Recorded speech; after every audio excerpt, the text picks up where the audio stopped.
The first point about data use is to remember to role model a just culture when you're using data.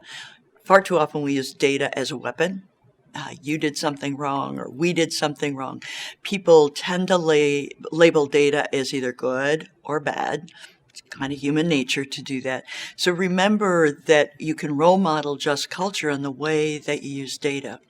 The second is using both quantitative and qualitative data.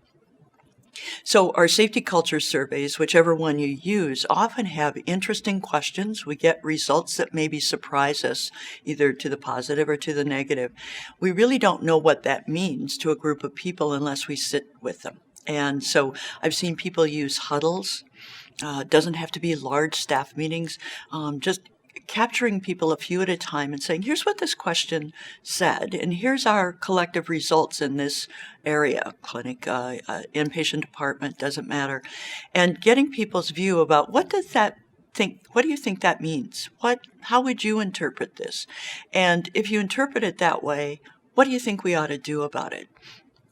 So I always think you can lead with surveys, but if you stop there and assume that you know what the data means before going into conversations, you're missing a huge data set.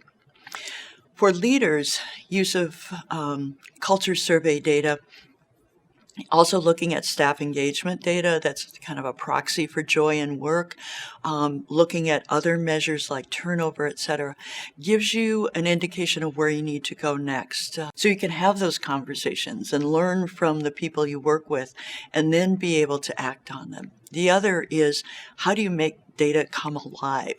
So is it just numbers on a piece of paper?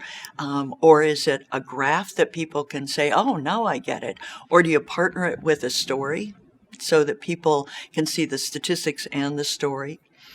And then finally with data, do you look at it over time in a constructive way that leads you to a point of celebrating today, what was accomplished maybe in the last couple of days. So not waiting long periods of time to celebrate when you've made progress with whatever you're measuring, but to be able to celebrate today what's happened recently.